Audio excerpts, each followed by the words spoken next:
안녕하세요. 오늘은 지난주에 말씀드렸던 개송 206에서 208 샤카천왕 이야기에 대한 부연 설명을 좀 해야 될 듯 싶습니다.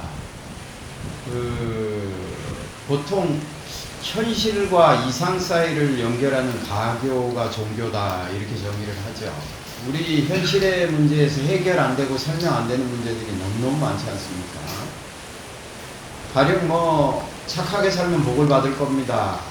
어떤 신을 믿으면 세상이 모두가 다 그 신을 믿는 종교를 따르면 세상이 행복해질 겁니다 하고 생각하지만 현실은 그렇지 않죠. 유럽 사람들이 예전에는 십자군 전쟁만 해도 내용이 어떻나는 뒤로 밀어놓고라도 십자군 전쟁만 해도 이교도들에게 기독교 성지를 찾으러 가자 이렇게 얘기를 했는데 1차 대전, 2차 대전 때는 같은 기독교 국가들끼리 싸움을 하거든요. 그렇게 큰 거대 담론은 그만두고라도 우리 주변에서도 착하게 사는 사람 치고 잘 사는 사람 별로 없습니다. 그리고 너무 억울하고 분한 일들이 많죠. 그래서 현실이 가까울수록 이상에 대한 갈구가 아주 강력해지게 됩니다. 그래서 당신들의 현실은 이렇지만 이상세계는 이러니까 그거를 연결하는 종교가 가교입니다. 그러니까 우리가 얘기하는 말을 들으세요 하고 종교는 이렇게 얘기를 하는데, 그러다 보니까 다른 종교들은 절대적인 신이 있고 절대적인 신이 만들어 놓은 세상의 운행 질서가 있고 그 신의 피조물인 당신들은 신을 일단 믿고 따르고 와야 됩니다. 그리고 그 룰대로 따라야 됩니다 하고 얘기를 하죠. 그래서 믿음이 강조가 되는 반면에 불교는 현실의 문제부터 출발을 한다고 말씀드렸지 않습니까? 그러니까 불교는 이해, 또 지혜가 중심이 됩니다. 부처님은 삶의 추동력이 전생의 업이나 어떤 신의 원리에 의해서 진행되는 게 아니고 인간의 무지와 욕망으로부터 진행이 된다. 그러니까 인간의 삶의 추동력이 무지와 욕망이니까 다른 삶을 살려면 내가 알고 있는 무지를 지혜로, 욕망을 조금 물러섬으로 바꿔야 이 문제가 해결이 되는 거죠. 그래서 불교 신앙의 핵심은 올바른 이해입니다. 지혜를 얘기하고 다른 종교는 믿음을 강조하게 되죠. 이게 굉장히 중요한 키워드인데요. 스승과 제자 사이에 제일 중요한 건 가르침이죠. 뭐를 가르칠 거냐. 그리고 부모와 자식 간에 제일 고마운 거는 은혜지 않습니까? 그거를 빼버리고 다른 얘기를 이말저말 하는 것들은 사실 그 관계가 왜곡됐다. 그 사회가 굉장히 건강치 않다. 일반적으로 상식적이다 하는 얘기를 할 때 사회가 불량하면 상식이 처세가 됩니다. 지가 잘못해놓고도 걸리면 나만 재수없이 걸렸다. 시대가 그래서 걸렸다 하고 자기 잘못을 인정 안 해요. 근데 사회가 건강하면 상식이 양식이 되죠. 그렇게 하는 게 누구에게도 이렇고 올바른 게 되는 거죠. 근데 늘 말씀드리지만 부처님이 살아 계셨던 그 당시에는 청동기에서 철기로 넘어갈 때고 세상이 굉장히 삶의 여건이 극악하고 힘들 때다라는 거죠. 말론키아부타라는 부처님 제자가 스님이 있었는데요. 하루는 참선을 하다가 그런 생각이 들었다네요. 이게 이제 수행에 집중이 안 된 거예요. 부처님이 자비관을 닦아라 내지는 호흡을 봐라 이렇게 얘기를 했는데 이 사람이 이제 딴 생각한 겁니다. 자기가. 그렇지, 부처님이 이런 거에 대해서 설명을 안 해줬어. 그러니까 내가 가서 요걸 물어봐서 납득할 만한 설명을 안 해주면 나는 불교 계단을 떠날 거야 이래 생각을 혼자 합니다. 그게 무슨 생각이냐면 이 세상이 영원합니까 안 합니까? 세상에 끝이 있습니까 없습니까? 그러니까 우주가 끝이 있습니까 없습니까? 이런 얘기죠. 시간적으로 우주는 영원합니까 단절이 됩니까? 육체와 영혼은 하나입니까 둘입니까? 그러니까 곧 영혼이라든지 그런 게 있습니까 없습니까? 혼령이라든지 이런 얘기겠죠. 깨달은 사람, 열애는 사후에 존재합니까 안 합니까? 존재하기도 하면서 안 하기도 합니까? 이런 14가지 질문을 자기가 딱 생각을 해서 부처님을 용감하게 찾아갑니다.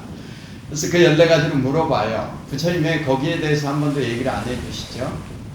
근데 사실은 모든 종교가 거기서부터 설명을 하잖아요. 근데 중요한 건 검증할 수 없다는 거죠. 검증이 되지 않기 때문에 일단 믿어라 이렇게 얘기를 하는 거예요. 그러니까 이 사람이 그 당시 인도의 모든 종교도 다 이런 설명을 하니까 찾아가서 부처님한테 말론키아부타가 묻습니다. 이런 걸 한 번도 설명을 안 해주셨는데 저한테 설명을 해주시죠. 세상이 영원한가 영원하지 않는가, 우주가 끝이 있는가 없는가, 육체와 정신은 하나인가 둘인가, 이런 14가지를 묻고 만약에 그거를 보지 못하고 알지 못하면 내가 보지 못하고 알지 못해서 나도 모른다 하고 이렇게 솔직히 말하세요.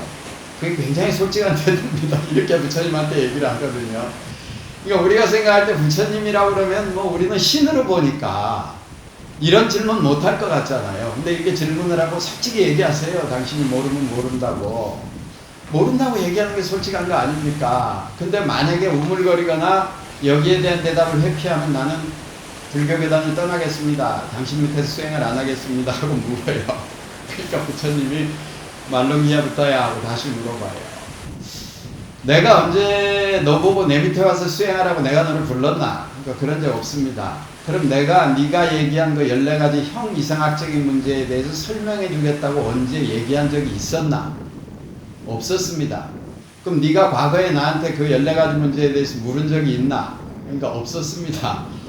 그런데 지금 누가 누구를 떠난다고 하노? 네가 나를 거부하는 게 아니고 내가 너를 거부하면 거부해야지. 이렇게 부처님이 얘기를 하시고 다시 불러요. 말롱기야부터요. 예. 어떤 사람이 독에 묻은 화살을 맞았다고 치자. 그런데 그 사람이 이 화살을 쏜 사람의 신분이 뭔지, 피부색이 뭔지, 사는 마을이 어딘지, 활시의 성분은 뭔지, 독의 성분은 뭔지, 이런 주변 것들을 다 알기 전에는 내가 이 독화살을 뽑지 않겠다, 치료를 안 받겠다, 이렇게 얘기를 하면 그 사람은 자기가 궁금해하는 문제에 대한 답을 얻기 전에 독에 감염이 돼서 죽어버릴 거야. 네가 묻는 질문도 똑같아. 네가 만약에 그 질문에 대한 대답을 나에게 듣기를 원한다면 너는 그 대답을 듣기 전에 그 질문의 문제를 안고 죽을 거야. 이렇게 얘기를 하세요. 그리고 다시 묻습니다. 말롱기야부터요. 네가 세상이 영원하다고 알든 영원 안 하다고 알든, 세상이 무한하다고 알든 유한하다고 알든, 혼이 있다고 귀신이 있다고 믿든 없다고 믿든 네가 살아가면서 만나야 되는 괴로움은 분명히 존재해. 괴로움은 존재해. 태어나면 늙고 늙으면 병들고 생로경사 오비고뇌가 분명히 존재해. 그래서 내가 얘기하는 건 그 문제를 얘기해. 부처님 이렇게 얘기를 하시죠. 현실에서부터 출발하자 이런 얘기예요. 그래서 나는 설명해야 될 것은 설명하고 설명하지 않아야 될 것은 설명하지 않는다. 왜냐하면 그러한 너의 질문은 유익하지 않아. 청정한 삶과 아무 관계가 없어. 멀리 떠나고 사라지고 멈추고 산매에 들고 원만히 깨닫고 올바른 열반해주는데 도움이 되지 않기 때문에 나는 그러한 문제에 대해 설명하지 않아. 내가 설명한 것은 이것은 괴로움이다. 이것은 괴로움의 원인이다. 이것은 괴로움의 소멸이다.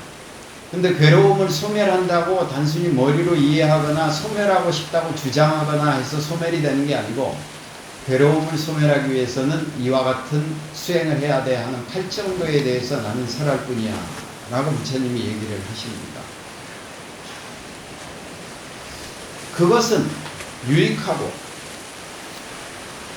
멀리 떠나고 멈추고 사라지고 원만한 행복에 도움이 되고 삼매에 이르는 데 도움이 되고 올바른 열반에 이르는 데 도움이 되기 때문에 내가 그것을 설해. 나는 괴로움에 대해서 설할 뿐이야 라고 부처님이 얘기를 하시거든요. 대개 불교가 이런 설명을 하잖아요. 절에 가면. 그리고 마음을 깨우쳐야 된다고 슬로건은 그렇게 주장을 하거든요. 근데 절에 가면 실제로 진행되는 거는 복을 팔고 있거든요. 그래서 또 대중들도 돈을 냈으니까 내 이름 불러주세요. 내 주소 부처님 앞에 붙여주세요. 이렇게 얘기를 하잖아요. 그럼 사실 불교의 핵심 가치로부터 벗어나 있는 거예요. 그러니까 절에 다닌다거나 불상이 있는 곳에 다닌다거나 스님들이 모여있는 장소에 다닌다고 해서 부디스트라고 볼 수가 없습니다. 제가 볼 때는. 저는 없다고 봐요. 그건 부디스트가 아니죠. 가장 핵심 가치에 충실해야 됩니다. 근데 부처님은 얘기하시잖아요. 너 지금 괴롭냐 괴롭지 않냐. 물론 괴로움이라는 것도 사람에 따라 다르겠죠. 괴로운 것도 즐거운 마음을 먹고 도전하면, 즐거운 생각을 가지고 가면 행복하지 않습니까? 그거는 사람의 가치관의 문제고 심성의 문제고 철학의 문제입니다. 이렇게 얘기할 수도 있죠. 하지만 그렇다 할지라도 사람이 모여 사는 세상에서는 싫은 사람을 만나게 되고 좋아하는 사람을 못 만나는 일이 있게 되고 원하는 게 다 이루어지지 않는 게 엄연한 사실입니다. 그리고 몸도 마음도 내 뜻대로 되지 않습니다. 계속 마음이 요구를 하죠. 나를 좀, 내가 조금 더 거룩해지기를, 조금 더 멋있어지기를, 물질을 많이 갖고자 하는 것도 욕심이지만 조금 더 거룩하고 안정적이고 훌륭한 수행자가 되고자 하는 그런 마음을 갖고자 하는 거야말로 정말 대단한 욕심이거든요. 그러한 것들이 괴롭지 않느냐? 네 문제를 네가 먼저 솔직하고 있는 그대로 바라봐라. 그래서 지금 있는 그대로 이 자리에서 괴로움을 벗어난 길을 얘기하는 게 불교다. 그러니까 혹시라도 이 영상을 보시는 분들은 한번 진지하게 생각해 보시죠. 내가 생각하는 불교의 핵심 가치가 정말 무엇일까? 내가 거기에 충실하게 불자로서 그 핵심 가치에 충실하게 길을 걸어가고 있는가 하는 걸 한번 보시죠. 지난주에 불교가 현실에서부터 출발하는 종교입니다 했더니 한 분이 그 얘기를 듣고 너무 좋은 얘기였습니다 말씀을 하셔서 이번 주에는 거기에 대한 보충 설명을 드렸습니다. 자, 여기서 마치겠습니다. 편안하시고 행복하세요.